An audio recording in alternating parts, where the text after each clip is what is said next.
Selamat datang di Motomod Channel.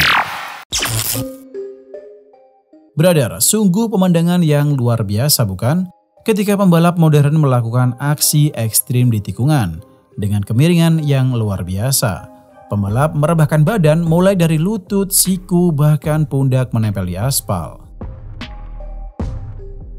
Brother, hal itu sekarang bisa diwujudkan berkat kemajuan teknologi di dunia balap. Mulai dari stabilitas chassis motor dan peningkatan koefisien gesek pada permukaan ban. Bahkan pahlawan yang tidak dikenal, knee slider. Brother, seperti semua hal yang ada di lintasan, knee slider juga melalui proses pengembangan yang berlangsung selama beberapa dekade. Terciptanya part knee slider pada bagian lutut baju balap tercipta akibat gaya balap yang juga mengalami evolusi dari waktu ke waktu.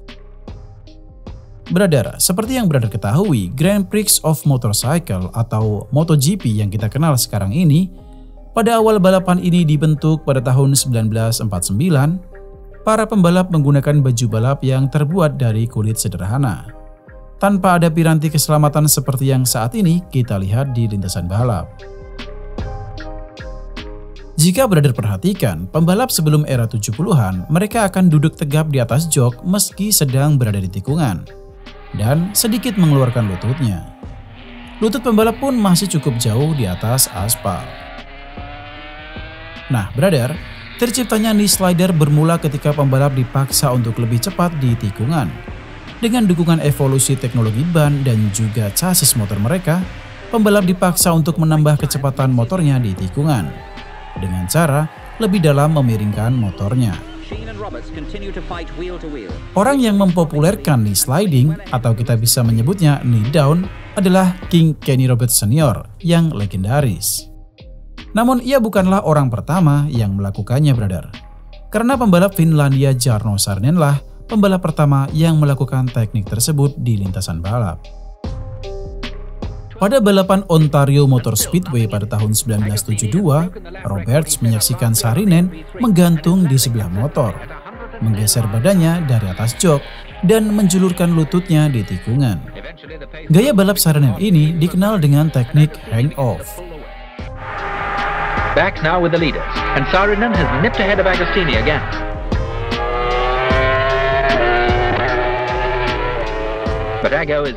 Brother, pada tahun 1978, setelah 4 tahun sebelumnya Roberts mundur dari GP 250, King Kenny Roberts kembali di balapan GP 500. Roberts sebelumnya mengalami luka di bagian anunya ketika dirinya terjatuh dari motor penggaruk tanah.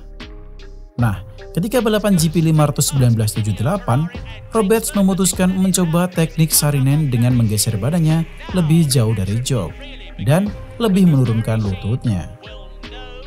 Alih-alih untuk kenyamanan anunya yang luka tersebut brother, ternyata tanpa Roberts sadari lutut Roberts menyentuh aspal. Hal itu disebabkan perkembangan teknologi ban dan motor pada era Roberts yang jauh berkembang dibandingkan era Saarinen. Cengkraman ban bisa lebih kuat dan motor mampu lebih cepat di tikungan. Roberts juga merasa gaya balapnya tersebut membuat motor lebih cepat dan stabil.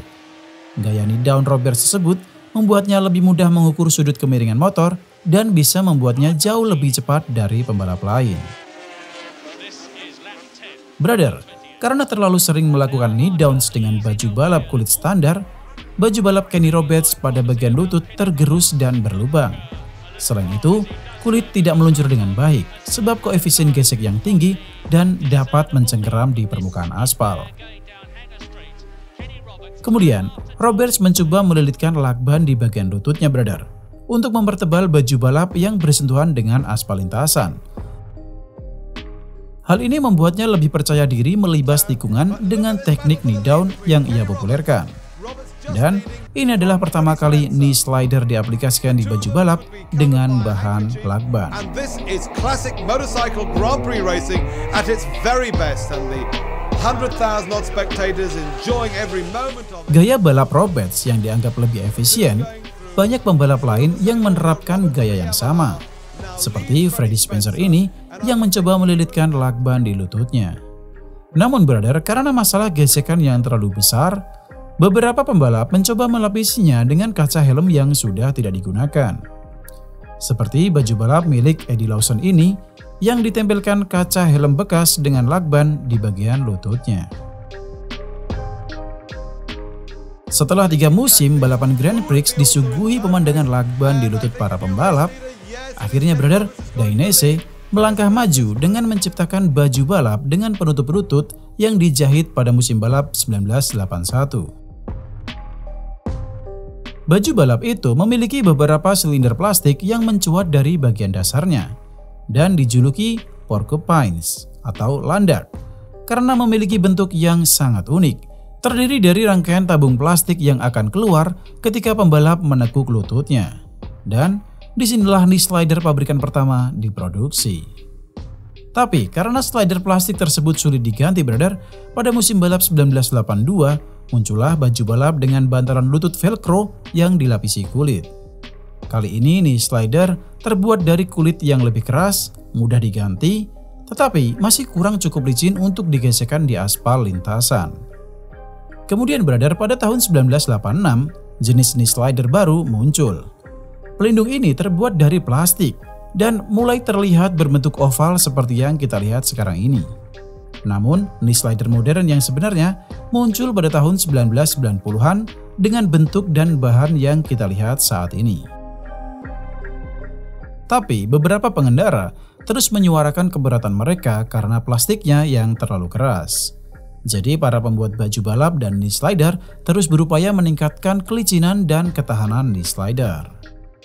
Pelindung lutut knee slider modern yang saat ini ada brother dibuat berdasarkan beberapa kriteria, seperti seberapa licin bahan yang digunakan, seberapa banyak sensasi yang dirasakan pengendara, daya tahan, dan aerodinamika.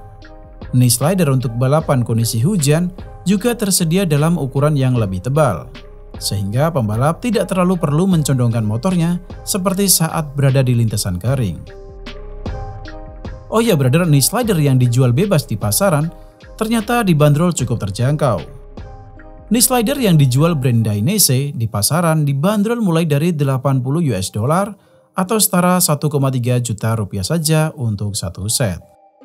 Sedangkan produk dari Alpinestar dijual lebih murah, yakni $65 atau 1 jutaan rupiah saja untuk satu setnya. Murah bukan? Tapi brother, knee slider yang dijual bebas tersebut tentunya memiliki bahan dan kualitas yang berbeda dengan yang digunakan para pembalap. Nah, bagaimana brother? Keren bukan kisah knee slider yang digunakan para pembalap dunia ini? Jika kalian punya ide konten dan saran, tidak usah sungkan tulis di bawah. Dan jika kalian suka dengan konten seperti ini, tekan tombol like. Dan jika tidak, tekan tombol dislike. Sampai jumpa di konten berikutnya.